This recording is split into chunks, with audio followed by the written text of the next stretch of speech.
The Liberty $quarter coin you are talking about is officially known as the Washington Quarter because the design features President George Washington on the front, not the standing Liberty design that ended decades earlier.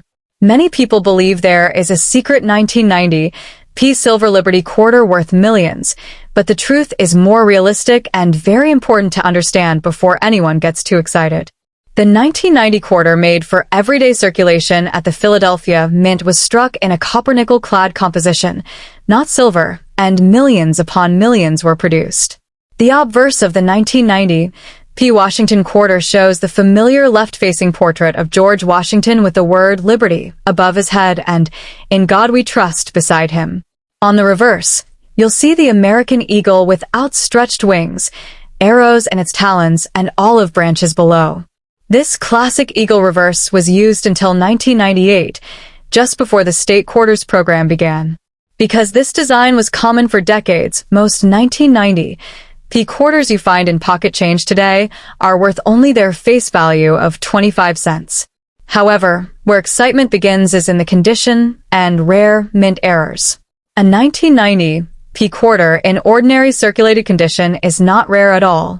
But if you happen to find one in pristine, uncirculated condition graded MS 67 or higher by a professional grading service, it can be worth significantly more than face value. In top condition, some examples may sell for tens or even a few $100s depending on appeal and demand. That is a big difference from 25 cents, but it is still far from millions. There is also confusion about silver.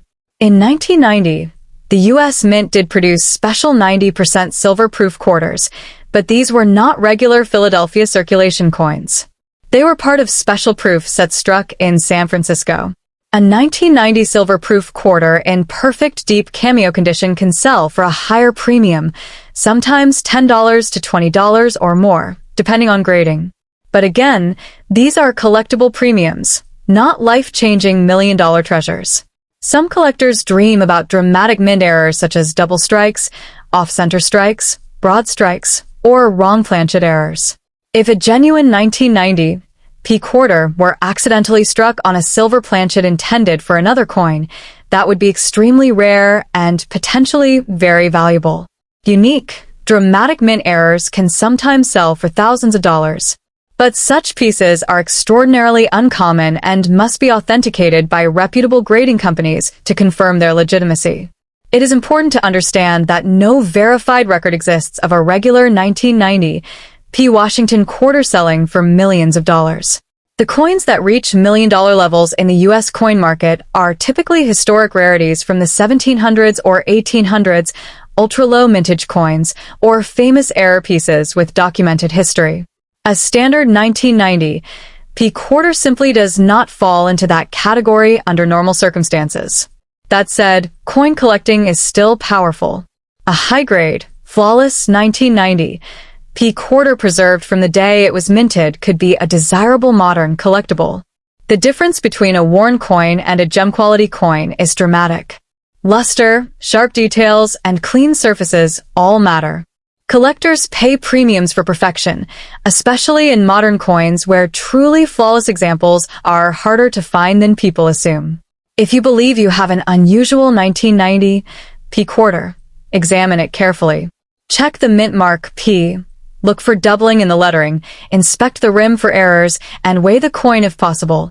A standard clad quarter should weigh about 5.67 grams. A significant weight difference might indicate a wrong planchet error. But never assume it is rare, without professional verification. The idea that one common 1990 quarter could instantly make someone a billionaire overnight is more fantasy than fact. While rare coins absolutely can change financial situations, realistic expectations protect collectors from disappointment. Knowledge is your strongest tool.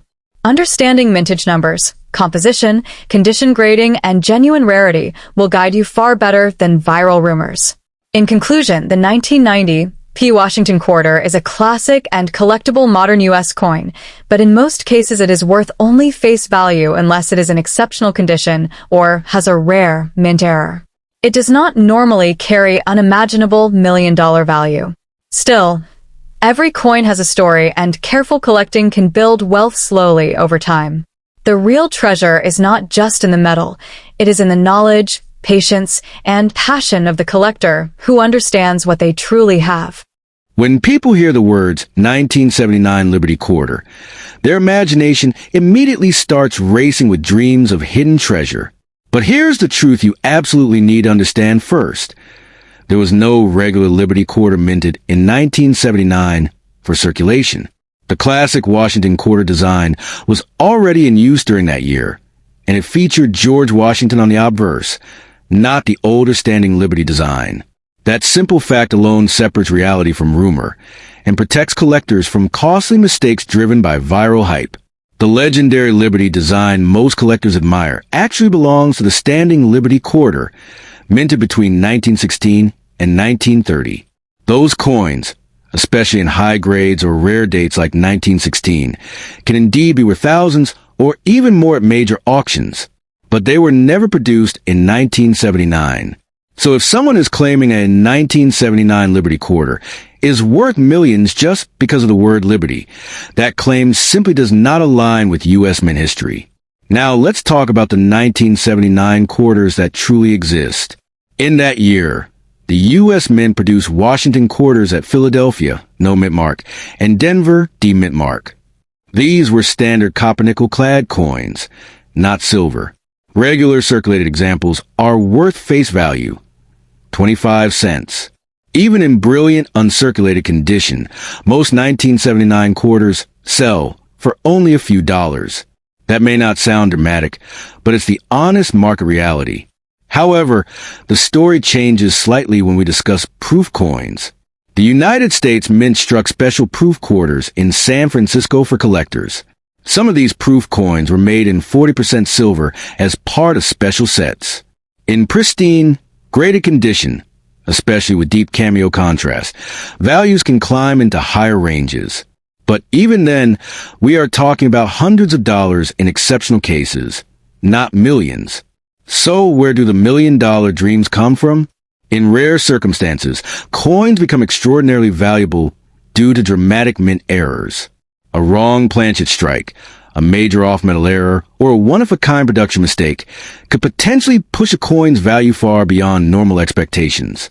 If, for example, a 1979 quarter were somehow struck on a silver planchet not intended for that year, professionally authenticated, and graded at the highest level, collectors could compete aggressively for it. Yet such cases are extraordinarily rare and heavily verified. Another factor that fuels fortune stories is condition. In coin collecting, grade is everything. A coin graded MS 67 or higher by a respected third-party grading service can command exponentially higher prices than the same coin in circulated shape.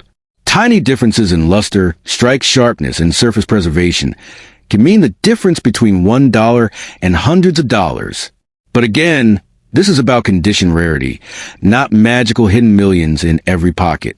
It's also important to understand the silver question clearly.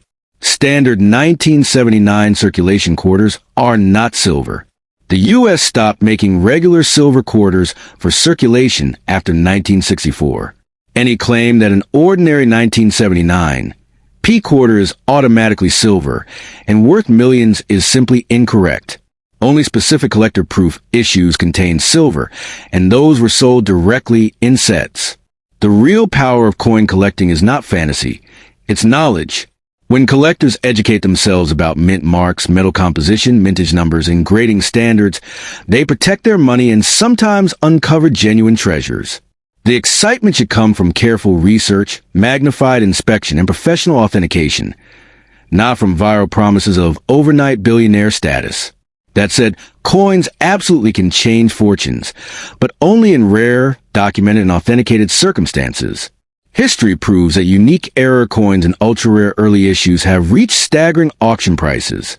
But these are exceptions, not the rule. Believing every 1979 quarter is a hidden jackpot can lead to disappointment or even scams.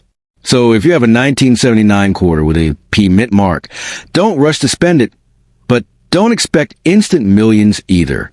Examine it carefully. Look for unusual weight, off-metal appearance, striking errors, or extraordinary condition. If something truly looks different, have it evaluated by a professional grading service. In coin collecting, dreams are powered by facts, and facts are what truly build fortunes.